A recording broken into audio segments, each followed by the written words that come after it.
നമസ്കാരം, എല്ലാവർക്കും പുതിയൊരു വീഡിയോയിലേക്ക് സ്വാഗതം. അപ്പം നിങ്ങൾ തമ്പനയിൽ കണ്ടിട്ടുണ്ടാവും, അപ്പം തന്നെ മനസ്സിലായല്ലോ, മുരിങ്ങയില കപ്പലാണ്ടി വെച്ചിട്ടുള്ളൊരു കോമ്പിനേഷൻ. ഒരു ചമ്മന്തി എന്ന് പറയാം, ചതച്ചെടുത്തതെന്ന് പറയാം.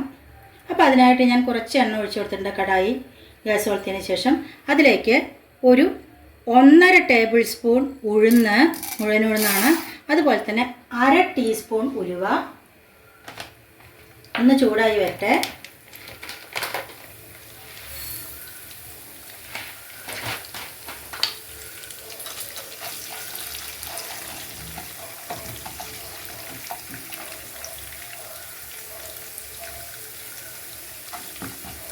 ഇനി ഇതിലേക്ക് നല്ലോണം 1.5 ടേബിൾ സ്പൂൺ ഉഴുന്നിൻ്റെ അതേ കണക്കിൽ മുഴുവൻ മല്ലി തന്നെ എടുക്കണം. ചിലർ ചോദിക്കാറുണ്ട് മല്ലിപ്പൊടി പറ്റുമെന്ന്.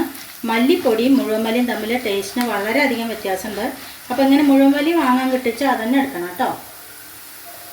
ഇനി അതിൻ്റെ കൂടെ പച്ച കപ്പലണ്ടിയാണത് ഇട്ട് കൊടുക്കാം. ഗ്യാസ് സിമ്മിൽ വെക്കണം. ഇതൊന്ന് കളറ് മാറി വരട്ടെ കേട്ടോ, വെയിറ്റ് ചെയ്യാം. ഇപ്പോൾ കപ്പലണ്ടി ഇട്ട സമയത്തിന് നമുക്ക് കുറച്ച് കറിവേപ്പില, അതുപോലെ തന്നെ 2 വലിയ ഉണ്ടമുളക് എടുത്തിട്ടുണ്ട്. അത്യാവശ്യം എരിയുണ്ട്. അതോടൊപ്പം തന്നെ അങ്ങാടി മുളക്, കറിവേപ്പില ഉണ്ടെങ്കിൽ കുറച്ചും കൂടി ഇടാം കേട്ടോ. അതിൻ്റെ കൂടെ തന്നെ കുഞ്ഞുള്ളി ഒരു 3-4 എണ്ണം വേണം. ഇതൊന്നും അവോയ്ഡ് ചെയ്യരുത്.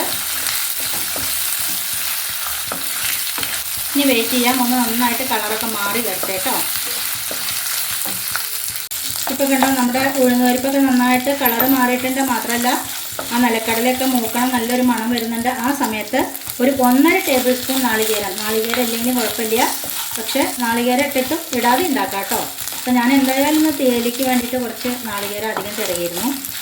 അപ്പോൾ അതുകൊണ്ട് മാത്രം ഞാനൊരു 1.5 ടേബിൾ സ്പൂൺ ഇട്ടു. അപ്പോൾ ഇത് നാളികേരം ഇല്ലെങ്കിൽ അവോയ്ഡ് ചെയ്തിട്ടും ഉണ്ടാക്കാം കേട്ടോ. നാളികേരമൊക്കെ ഒന്ന് നന്നായിട്ട് ചൂടായാൽ മതി, കളറ് മാറി വരുന്നു വേണ്ട. കണ്ടോ, ഒരുവിധമൊക്കെ കളർ നന്നായിട്ട് മാറിയിട്ടുണ്ട്. ഈ സമയത്ത് ഗ്യാസ് ഓഫ് ചെയ്ത് കൊടുക്കാം. ഇതിനി നമുക്കൊരു പാത്രത്തിലേക്ക് മാറ്റാം കേട്ടോ, ഒന്ന് ചൂടാറട്ടെ. ഇപ്പം നമ്മൾ വറുത്ത് മാറ്റിയ അതേ ചട്ടിയിലേക്ക് തന്നെ നല്ല ചൂടുണ്ട്. നന്നായിട്ട് കഴുകി വെച്ച മുരിങ്ങയിലാണ് അതിട്ട് കൊടുക്കാം. ഇതിപ്പോൾ കണ്ട കുറണ്ടാ തോന്നും, പക്ഷേ ഒന്ന് വാടി വരുമ്പോഴേക്കും നന്നായിട്ട് കുറയും കേട്ടോ.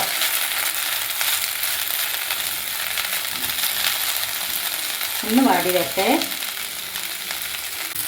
ഇപ്പോൾ കണ്ടോ, നമ്മുടെ മുരിങ്ങയില നന്നായിട്ട് ഇരുന്നിട്ടൊന്ന് ചൂടായിട്ടുണ്ട്.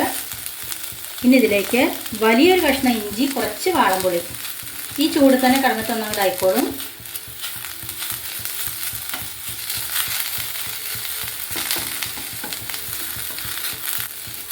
ഇനി ആദ്യം നമ്മൾ വറുത്ത് മാറ്റി വെച്ച് ഒന്ന് ക്രഷ് ചെയ്യുക.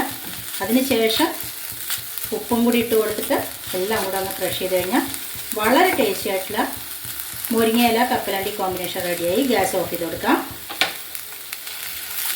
കേട്ടോ, നമ്മൾ എത്ര മുരിങ്ങയില ഇട്ടതാ. ചൂടാകാം, നന്നായിട്ടൊന്ന് ചൂടാറട്ടെ. എന്നിട്ട് നമുക്ക് അരച്ചെടുക്കാം. വല്ലാതെ വെള്ളത്തോടെ എടുക്കണ്ട, കുറച്ചൊരു കട്ടിയിൽ മതി കേട്ടോ ഈ ചമ്മന്തി. അപ്പം നമ്മൾ ആദ്യം വറുത്ത് വെച്ചത് ഞാൻ അങ്ങനെ മിക്സിയുടെ ജാറിലേക്ക് ഇട്ട് കൊടുത്തിട്ടുണ്ട്.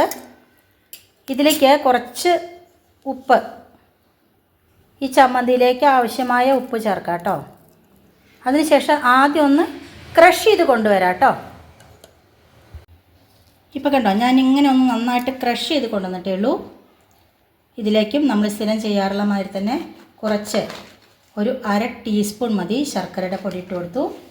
അതോടൊപ്പം തന്നെ നമ്മുടെ മുരിങ്ങയില, അതുപോലെ തന്നെ ഇഞ്ചി, പുളി. ഇനി കുറച്ച് വെള്ളം, വളരെ കുറച്ച് വെള്ളം ചേർക്കാം കേട്ടോ. നമുക്ക് അടിച്ചു കൊണ്ടുവരാം. അപ്പോൾ കണ്ടോ, ഇതേപോലെ വല്ലാതെ അരയാൻ പാടില്ല.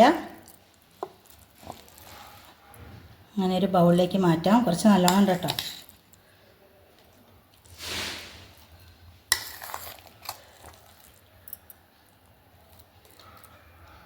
അപ്പോൾ ഇത് കഞ്ഞിക്കും ചോറിനും ദോശയ്ക്കും ഇഡ്ഡലിക്കും എല്ലാറ്റിനും പറ്റും. ചപ്പാത്തി ഇതിൻ്റെ ഒപ്പം കഴിച്ച് നോക്കൂ, നല്ല ടേസ്റ്റാണ്. അപ്പോൾ എല്ലാവരും ഉണ്ടാക്കി നോക്കണം. എന്നിട്ട് എന്തായാലും ഫീഡ്ബാക്ക്സ് അറിയിക്കണം കേട്ടോ. ചോറ് വിളമ്പിയിട്ടുണ്ട്. നമ്മുടെ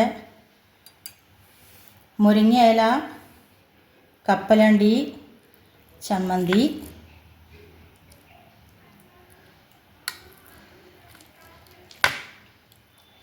അടിപൊളി കോമ്പിനേഷൻ ആട്ടോ ചൂടുള്ള ചോറിലേക്ക്. നല്ല ഹെൽത്തി ചമ്മന്തി.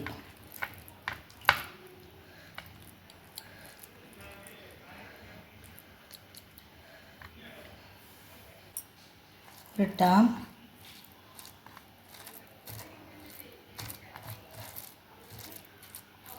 ആ ഉഴുന്നും കൂടി ഇട്ട കാരണേ നല്ലൊരു ടേസ്റ്റ് ഉണ്ട് കേട്ടോ. ഉഴുന്നിൻ്റെ നല്ലൊരു മണവും. എല്ലാവരും കഴിച്ചോളൂ. എല്ലാവരും ഉണ്ടാക്കി നോക്കൂ കേട്ടോ.